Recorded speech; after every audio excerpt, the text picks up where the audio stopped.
if we're trying to get you upgraded because your knee has obviously gotten worse, make sure you wear your knee brace or your back brace. Or if you wear shoe orthotics, wear your orthotic shoes. Don't come in wearing flip flops. Well, You that's know, also like people who go through the VA to go through chiropractic care. And then they say, "Oh, my back's so much better. It's a 2 now." The next thing you know, they drop from 80 to 60% on their low back because their low back got better. well, they just put something just changed uh, with that in the last 60 days. Okay. Um, it's called the Ingram. Let me tell you what is it. I have it right here. Uh,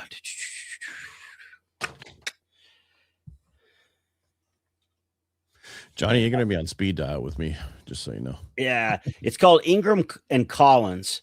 It just came out. The Veterans Courts, the Supreme Court came out and said it's basically a Veterans Court decision. They call it the Miller. I'm horrible with big names. Ameliorative effect on musculoskeletal conditions being examined, such as 10 units, canes, acupuncture, physical therapy, etc., should not be used or considered for this question. So basically, this is only for like medication.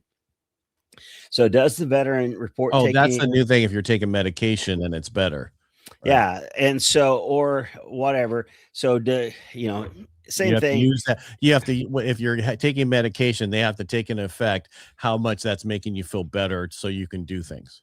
Is that So what yeah, and some of the times, guys would come in and same way I had another guy come in this week and they said he was getting better. Well, he was on so much Vicodin. Well, he was on enough Vicodin that he could probably done ballet. Um, you know, and so they said, "Well, he's better." And I said, "No." I said he's not better. I said he might have a little bit of better range of motion, but I said from the point when he came in to the point he's on now, I said he has increased the amount of he was on PRN hydrocodone. Now he's on, scheduled daily Vicodin. He's on scheduled daily Robaxin. He's on amitriptyline for nerve pain. I said he's not better. There's no reason to take him down. So, and that goes back to guys who are doing it. And I come to this. This is the best way I describe guys when you're dealing with the VA Raiders. They don't care about the money. They could care less. But just think about you've got some E6 staff sergeant, East first class in the Navy who's running the supply shop, right? And you got some E2. Now that E6 is never going to make E7. He's never going to be a gunny. He's never going to be a chief. He's never going to be a first class in the Army. And he knows it. He's going to the rest of his 20-year career is that's where he's going to be. So his whole life is that supply shop, his paperwork.